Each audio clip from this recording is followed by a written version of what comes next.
미국의 주 중에 알래스카라는 주가 있습니다. 이 주는 미국의 50개 주 중에서 가장 큰 주입니다. 우리나라 남한의 무려 17배나 되는 어마어마한 크기인데요. 사실 이 땅은 원래 러시아의 땅이었는데 1867년에 720만 불을 주고 미국이 구입을 했습니다. 여러분, 그 넓은 땅 크기를 생각해 보면 이건 너무너무 산 가격입니다. 1에이크에 그저 한 2센트를 그냥 준 것이나 다름이 없습니다.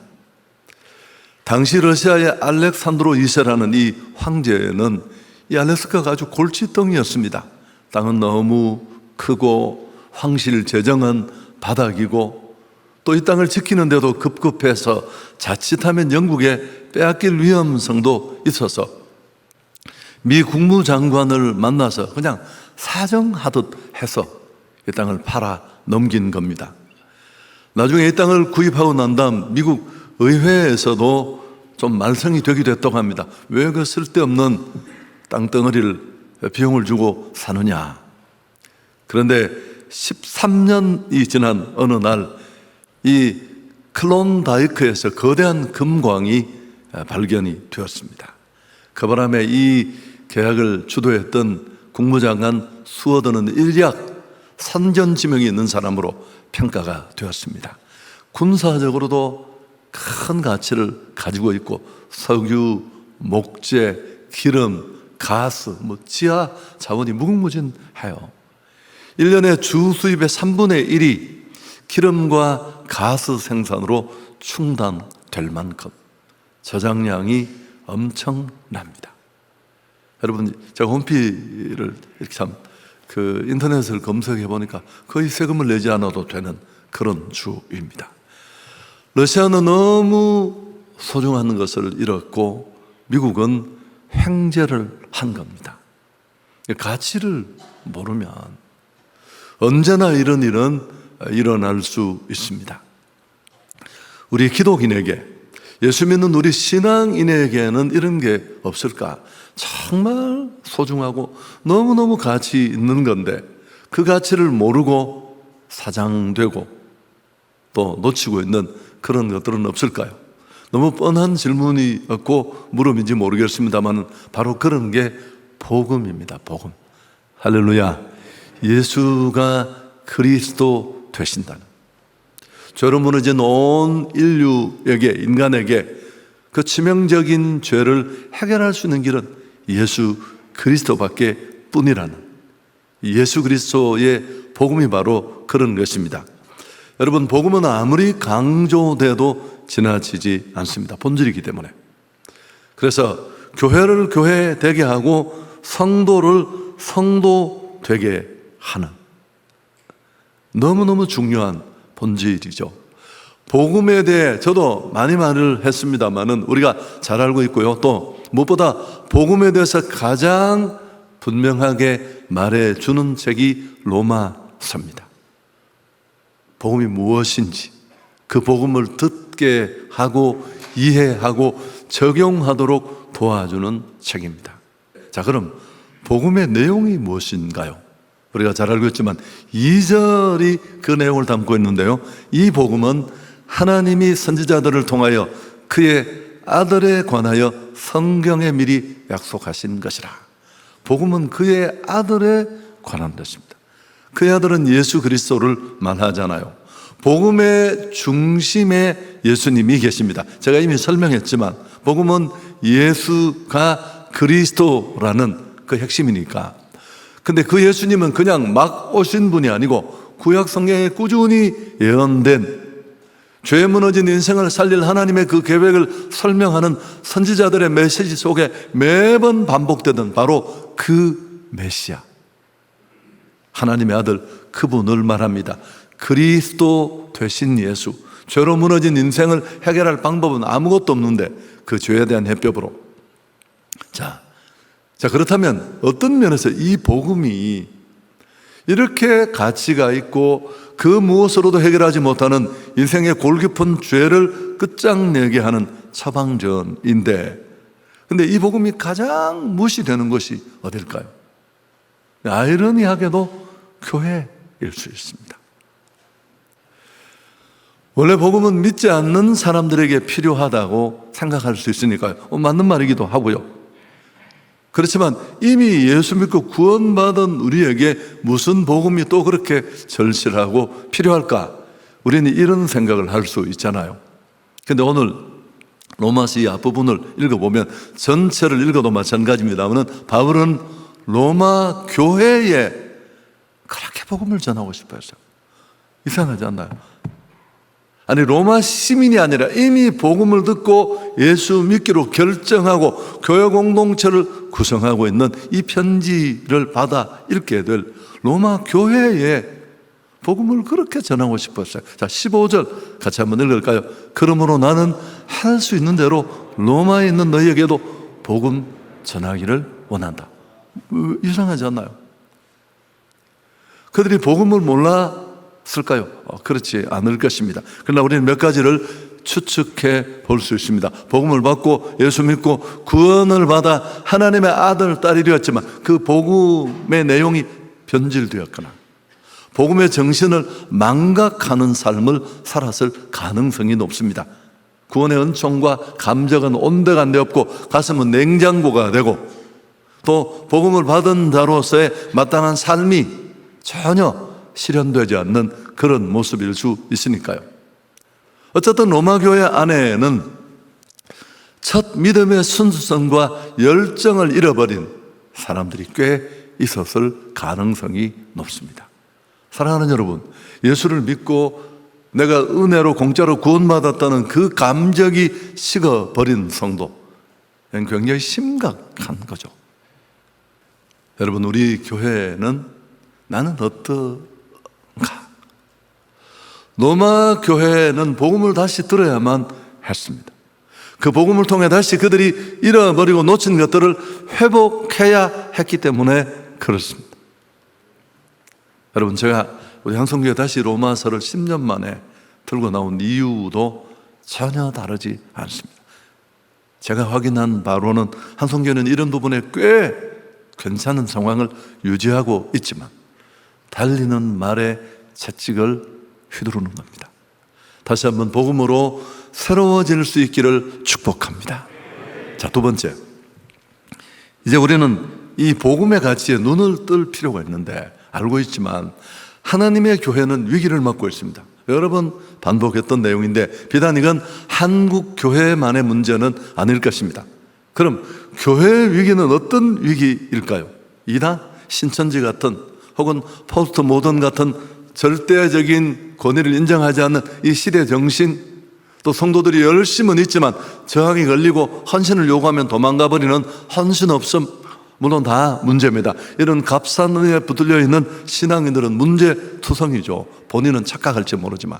또 코로나19 전혀 누구도 예상하지 못했던 여전히 전 지구촌을 이 벼랑 끝으로 몰아 넣은 고금리 또 고물가 이런 것들도 다 코로나로부터 연유된 결과물들 아닙니까? 여러분, 아주 한국교회 전체에 치명적인 영향을 미쳤습니다만, 그러나 이게 주범은 아닙니다. 교회의 위기는 교회가 교회의 영광을 모르는 데서 비롯된 겁니다. 정말 교회만이 가지고 있는 너무너무 소중한 가치를 모르고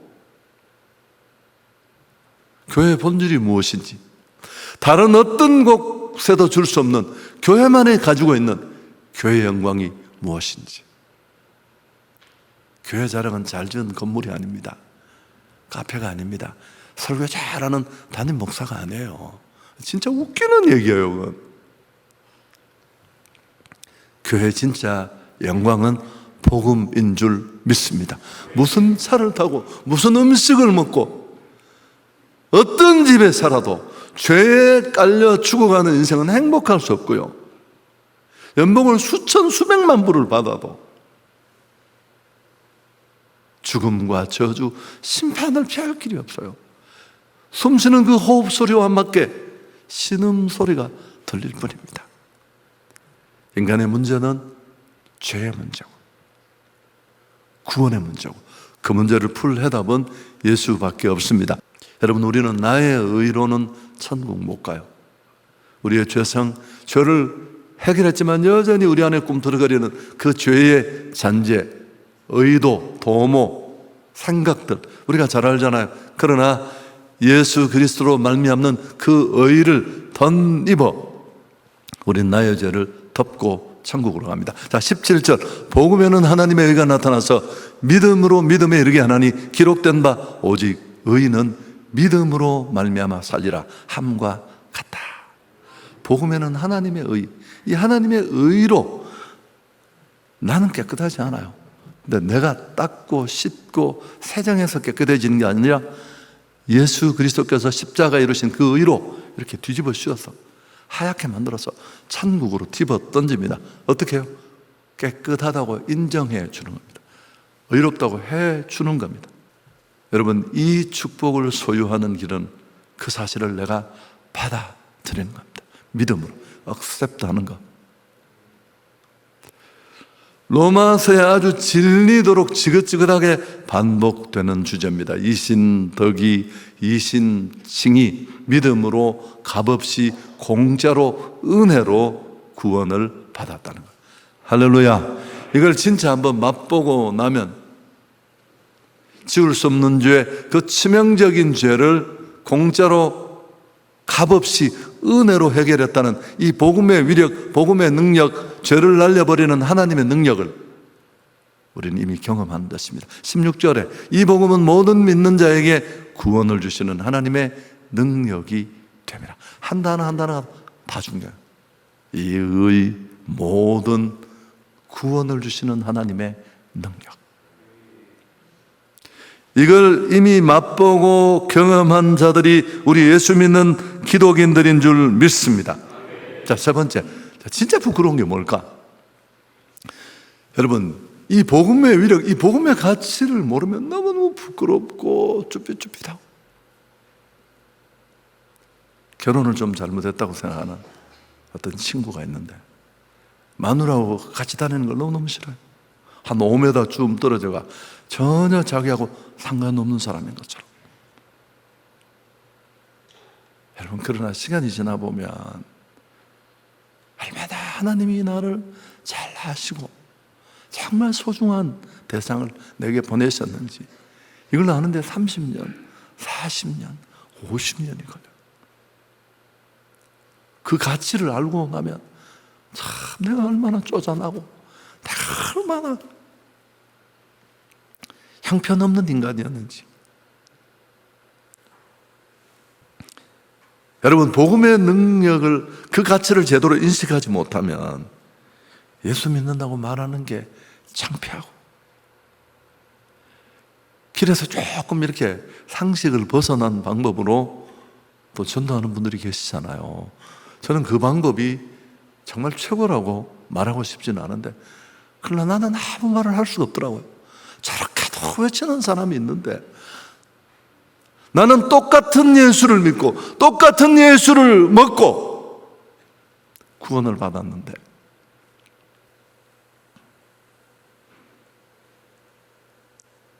사도 바울도 한때는 그랬습니다. 예수 믿는 자들을 비웃었고 지난 시간 말씀드렸습니다마는 다메섹으로 가는 길에까지 쫓아가며 지나친 열심으로 그들을 핍박하고 그러다가 죽으시고 부활하신 그분을 만났습니다. 모퉁이를 돌아가다가 내가 누구와 쾅 맞닥뜨려 부딪힌 것처럼 이 인격적인 만남 후에 모든 것이 달라졌다고 했잖아요. 복음을 경험했습니다. 하나도 부끄럽지 않았습니다. 자신을 살리고 자신을 구원하는 그 복음의 능력이 자기 안에 있었으니까요. 자, 16절 그래서 나온 고백이 같이 읽습니다. 내가 복음을 부끄러워하지 아니하노니 이 복음은 모든 믿는 자에게 구원을 주시는 하나님의 능력이 됨이라. 먼저는 유대인에게요 그리고 헬라인에게로다. 완전히 바뀌지 않았습니까? 복음의 증인으로 자청하며 살았습니다. 지난 시간 우리가 살핀 것처럼 하나님은 내 인생의 주인이시고 이 일을 위해 내가 불렀다라는 개념도 설명을 드렸습니다.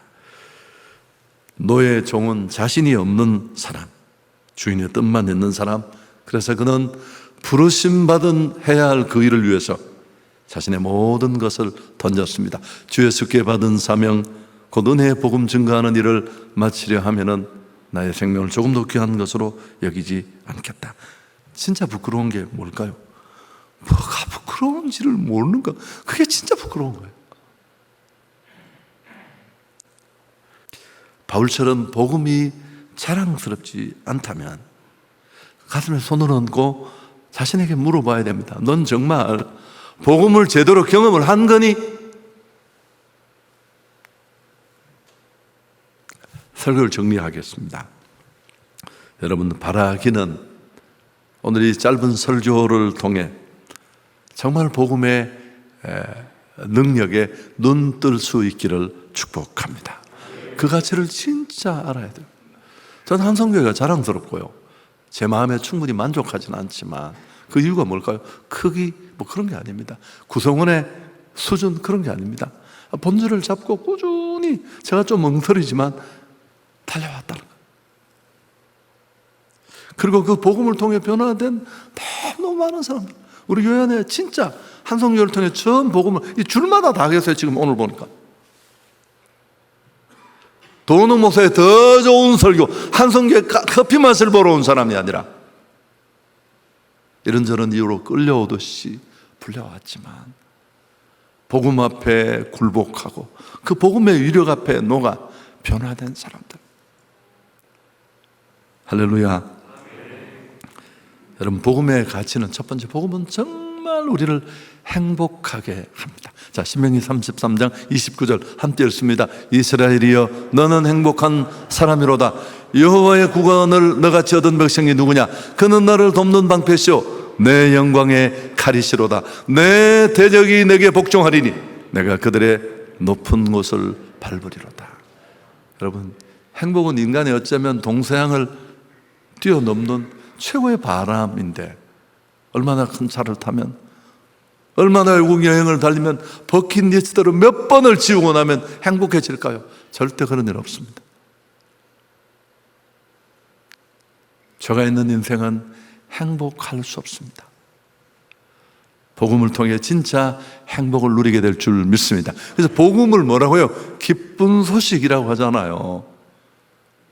구원받을 수 있다는 것보다 죄인에게 더 굿뉴스가 어디에 있겠습니까? 죽어가고 죽었고 더 처참한 죽음을 앞둔 인생에게 살 소망이 있다는 것. 두 번째, 복음은 우리를 성숙하게 합니다. 복음은 변화의 능력입니다. 사람은 잘 바뀌지 않아요. 그러나 이 복음의 은혜와 능력, 공짜로 주시는 값없는 은혜를 경험하고 나면 성장하고 성숙합니다. 복음은 우리를 거룩하고 관대한 사람으로 만듭니다. 사실 로마 교회에도 갈등이 있었습니다. 여러분 쭉 읽어보시면 뒤에 나오는데, 이방 기독교인과 유대 기독교인, 지금은 교회 공동체를 하나로 이루었지만 근본이 완전히 다른 이 두 그룹이 교회 안에 존재하고 이게 충돌을 만들고 있었습니다. 바울이 로마서를 전한 간접적인 이유지만 이건 핵심 이유는 아니에요. 이런 갈등은 복음을 제대로 경험하면, 내가 그렇게 큰 은혜를 받았는데 사랑이 뭐예요? 하나님이 나를 대하셨던 기준으로 형제를, 자매를 대하는 겁니다. 동사의 쫀쫀하고 깐깐한 그 비좁은 마음이 아니라 커트라인 없이 죄 있는 나를 그 모습 그대로 그의 의를 덧입혀 받아준 그 예수 그리스도의 넉넉하고 관대한 가슴으로 사람들을 받아들이는 거예요. 복음을 다시 듣고 로마 교인들은 부끄러웠을 겁니다. 야, 우리가 정말 이런 걸로 붙어가지고 티각티각하고 이게 뭐야 이게.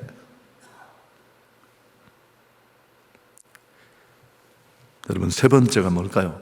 이 복음을 전하는 삶을 살게 됩니다. 이건 지극히 자연스러운 결과입니다. 내가 이 일에 부름 받았다는 것.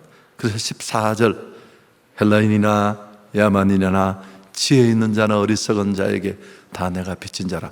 전하라는 사명을 그에게 비전으로, 명령으로, 존재 이유로 주셨지만, 여러분, 죽는 사람에게 살 길이 있다는 이야기를, 아니 그 말이 없더라도 지 혼자 입국 다물고 있으면 그 말이 안 되죠. 마치 밥 한 그릇 먹고도 그렇게 떠들고 사진 찍어 올리고 SNS에 난리가 나는데 왜 예수는 부끄럽나는 거죠. 그건 부끄러운 줄도 모르고. 그게 뭐 그리 대단한 일이에요. 맛있다는 기준은 다 다를 수 있는데. 여러분, 사실 이 로마서를 기록한 가장 중요한 목적이 여기에 있습니다. 바울은 자신에게 주어진 이방 선교의 사명을 어떻게 감당했을까? 좀 정리를 하면 10년 동안 로마 제국의 동부 지역인 예루살렘에서 일루리곤까지, 지도를 보여드리면 좋겠지만 모든 주요 도시에 말로만 하는 게 아니라 실제로 가서 복음을 전하고 교회를 세웠습니다. 그런데 그는 거기에 만족하지 않고 로마 제국에 남아있는 서쪽 지역도 복음화할 계획을 밝힙니다. 그게 바로 스페인 사바나 선교인데, 그 사바나 선교에 앞서서 왜 로마 교회를 방문하고 싶어 했느냐 하면 로마 제국의 동부 지역 선교에 가장 강력한 후원교회가, 동쪽 지역 선교의 후원교회는 안디옥 교회였어요. 근데 이제 로마에 남아있는 서쪽 지역 복음화를 위해 그는 후원교회가 필요로 했는데 그 교회가 바로 로마 교회였습니다. 바울은 이렇게 말합니다. 자, 로마서 15장 24절 같이 한번. 이는 지나가는 길에 너희를 보고 먼저 너희와 사귐으로 얼마간 기쁨을 가진 후에 너희가 그리로 보내주기를 바란다. 이게 로마서 기록 목적이에요. 복음을 듣고 그들이 자기들 안에 충돌을 중지하고 하나 되지 않으면 선교 못하잖아요. 그리고 지금까지 동부 지역을 선교할 때 안디옥 교회가 정말 그를 서포트하고 모든 걸 도왔는데, 이제 이 서쪽 지역은 로마 교회가 나를 후원하고 선교에 기꺼이 동참해 주기를 바란다는. 여러분, 그래서 결국 오늘 로마 기록서의 실제 목적은 바울이 예루살렘과 로마를 거쳐 스페인으로 가는 길에 내가 너희 교회를 방문하고 싶다. 그리고 그들의 영적 성숙을 돕고 로마 교회 성도들의 재정 후원, 선교 재정 후원을 얻으려는 것, 그 선교 후원 편지가 로마서예요. 아멘. 정리하겠습니다. 기독인으로서 나의 모습을 제대로 알고 싶습니까? 그렇다면 다른 거 볼 필요 없습니다. 직분이 뭐냐, 봉사를 어디 하느냐, 뭐 간접 증거가 될 수 있겠지만 제일 중요한 것은 복음과 자신의 관계를 점검해 보면 됩니다. 그게 본질이니까. 더 직설적으로 말하면 내 자랑이 무엇인지를 보면 됩니다. 맨날 내가 떠드는 거, 학벌, 자식, 연봉, 큰 차. 그럼 바울은 뭘 자랑했을까요? 갈라디아서 6장 14절 함께 읽습니다. 그러나 내게는 우리 주 예수 그리스도의 십자가 외에 결코 자랑할 것 없습니다. 바울이 자랑할 게 많아야 나 서울대 나왔고 최고 학문 대가한테 나 배웠고 신분, 삼층천을 다녀온 그 신령한 경험, 이런 영적 체험들 다 배설물 같다고 했습니다. 내 주 예수 그리스도를 아는 지식이 가장 고상하다. 아멘.